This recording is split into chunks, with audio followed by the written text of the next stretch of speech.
are storytellers, and all good stories have themes. Themes are broad ideas that run through a story and give it meaning beyond the words. Many of humanity's greatest stories share themes in common: love, revenge, coming of age, the battle between good and evil. Storytellers use themes to make their stories more meaningful to their audience. Oh, I get it. Like how Harry Potter is about a wizard school, or how the Marvel Cinematic Universe is about superheroes smashing aliens. Well, not really. Harry Potter isn't about wands, wizards, and dark lords. It's about friendship, and good and evil, and coming of age. And the Marvel movies aren't just flashy fight scenes. Black Panther is about the tension between tradition and change, and how we sometimes need to challenge authority. Themes of fatherhood, motherhood, and sacrifice run through many of the Marvel movies.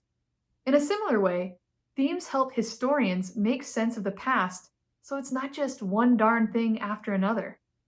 Themes help historians tie a bunch of different people and events together into big historical narratives that tell us more about the world than smaller, disconnected narratives ever could. Alright, I get it. So why are we talking about Harry Potter and superheroes? Well, the people who made the AP World History course structured it around 6 themes, which we're going to describe in a minute. Some teachers use these 3-letter acronyms to refer to each theme, but your teacher might use a different set of words or a mnemonic device like spice tea or pieces, but they're all talking about the same 6 themes. Without a tool like themes, history kind of looks like just a bunch of different dates and names. Organizing past events into themes helps us group different events together so we can tell what changed and what stayed the same. That helps us make comparisons and connections between different regions and time periods. We know that the AP exam can be stressful, but learning the themes will make the exam a lot easier. Lots of AP exam questions reference the themes. Some questions are obvious about it, but some are downright sneaky. So you need to learn the themes, and you need to practice decoding exam questions to figure out which theme or themes they're asking about. Think of the themes as 6 different threads that run through the course, connecting different parts of human history. As you read articles and watch videos in this course, you should keep pulling on these threads, uncovering new linkages. Let's take a tour of the 6 themes and get a sense of what they're all about. And once we're done with that, we promise we'll get back to how themes help with exam questions.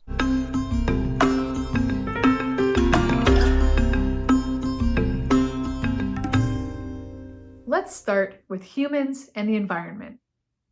The environments in which we live have always shaped how we live, contributing to the great diversity and surprising commonalities among human groups in different places.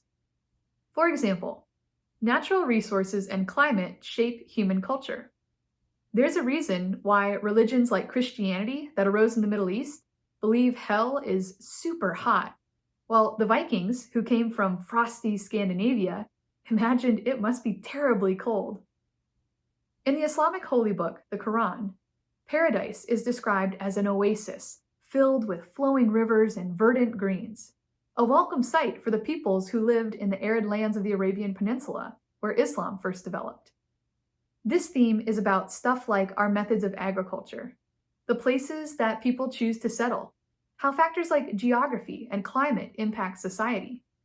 It also covers topics like migration, population growth, disease, and natural disasters. But it's also about how humans have increasingly transformed our environment. Culture is what makes us us. It's the fabric that ties our societies together through shared ideas, beliefs, and traditions. Culture differs dramatically from place to place, but cross-cultural exchange has frequently produced entirely new cultural practices. Today, we can exchange culture instantaneously over the internet. But in the 14th century, it took a bit more effort. Mansa Musa ruled the West African Mali Empire. He was Muslim, but he ruled a diverse people who worshipped many different gods. In 1324, he decided to complete the year-long pilgrimage to the Islamic holy city of Mecca. He traveled with 60,000 servants and an astounding amount of gold. He spent lavishly and donated generously. Though he ruled a powerful empire that was rich beyond measure, he wanted to recruit Muslim scholars from the Middle East and North Africa to help him spread Islam across West Africa. In his attempts to bring Islamic culture back to Mali, he spent so much gold that he caused runaway inflation in Egypt, sending the whole region into a recession. The questions you'll see on this theme will often relate to religions and belief systems. But certainly music, art, architecture, literature, language, and fashion are all a part of cultural developments and interactions. Who has the right to rule? Where does political authority come from? Societies have produced different answers to these questions as new states emerged, expanded, and collapsed. Governments have used a variety of methods to maintain and justify their power. For example, consider the mighty Mongol Empire.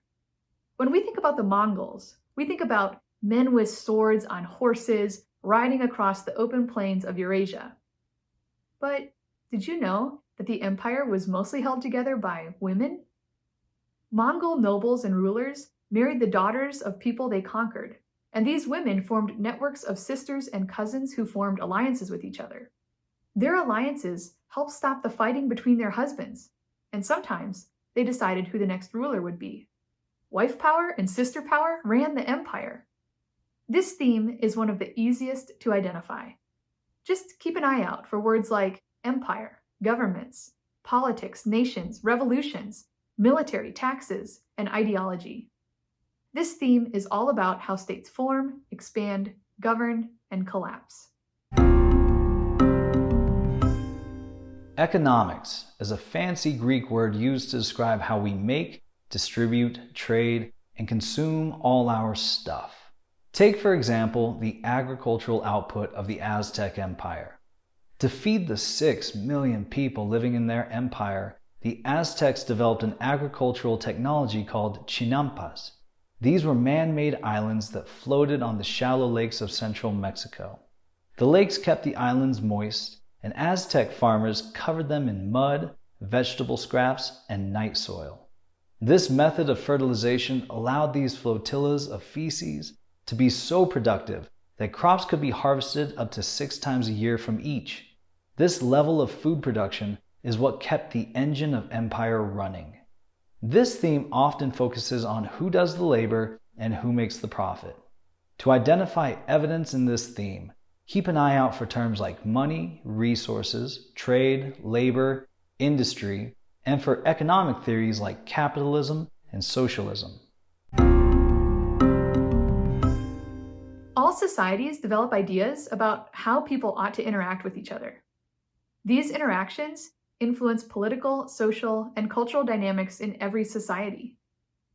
This theme can help you understand how these relationships have changed over time and how communities in different parts of the world have organized themselves.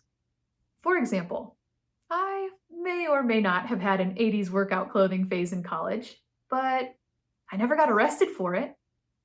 Well, in 17th century Japan, the stakes were a little higher. You see, the ruling samurai classes were jealous of how much money merchants made. So the samurai passed laws that regulated the smallest details of how fancy a merchant could dress. And they limited how big their house could be and how rich they could act. There was even a law that forbade any merchant from using a silver clasp on their tobacco pouch. Too fancy. One woman was exiled just because she wore an elaborate dress to court, all because the samurai didn't want to be out-fancied. This theme is all about how societies determine how people fit into groups, gender, class, race, and ethnic hierarchies, as well as how family and social life are organized in different places, and how these relationships change over time. Humans have always been problem solvers. Our technological innovations have impacted all levels of society. And these innovations often resulted from interaction and exchange among societies. For example, If you're using eyeglasses or contact lenses to watch this video, you should thank the ancient Greek astronomer Ptolemy. Actually, you should thank the 11th century Arab scholar Ibn al-Haytham, who corrected and improved Ptolemy's ideas and revolutionized the field of optics. Well, really you ought to thank the 12th century Italian who translated al-Haytham into Latin. Or maybe the 13th century Catholic friars who probably made the first spectacles for reading. Then maybe give a shout out to lens crafters. The point is, technologies change over time, and innovations in one place are usually built on earlier innovations that spread from other places. Whew, 6 themes, 9 units, 800 years. That's a lot to take in. The themes help you to make sense of all that history, but it's still not a simple job. But hey, they don't call it advanced placement for nothing. It's not really all that hard. I bet I can do it in 10 seconds. Watch. The Industrial Revolution. Steam-powered machines, factories, and the telegraph. That's obviously about technology and innovation. Boom! Done with 2 seconds left over. What's next? John, that's great, but come on, it's not always so simple. For example, I'm going to describe something, and you tell me which theme it belongs to. In the Aztec Empire, a merchant class known as Poshteca carried trade goods to markets hundreds of miles away by foot, collecting tribute for the Aztec Emperor and spying on foreign governments. Did they walk across any of those poop islands? This one's easy. Merchants, markets, trade. It's economic systems, ECN. Not so fast. History is messy, and some things don't fit neatly into just one theme. The Aztec Poshteca were important to the economy, but they also tell us about the environment, technology, governance, and social organization. Mesoamerican societies didn't have pack animals like horses or oxen, and there weren't many rivers you could sail on. On top of that, these societies never developed sailing technologies, so Poshteca had to carry everything themselves on their backs. All right, so that's economics, humans and the environment, and technology and innovation. Wow, that's a lot of... The Poshteca also played political roles, helping the Aztec emperors collect tribute, a sort of tax. They also spied on enemy governments. And Poshteca were a class of people who, like those Japanese merchants, made a lot of money. But the nobility made laws to keep them subservient and limit how they spent their wealth, no matter how much money they made. So when you see an exam question that asks you to compare the growth of trade routes, the Poshteca can serve as a useful piece of evidence. But they're also great for an exam question asking you to explain how environmental factors shaped economic systems, or for a discussion of how different empires maintained their hold on power.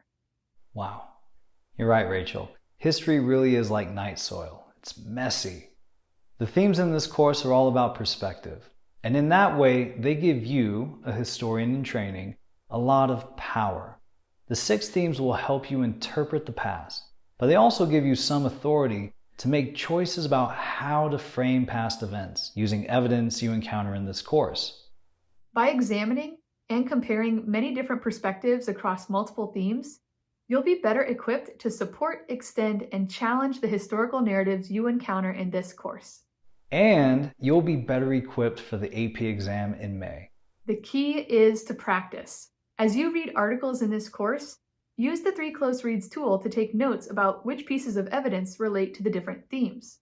Remember, these 6 themes are tools to help you make sense of world history. Learning them will help you build a usable past, and yes, John, it will also help you on the exam.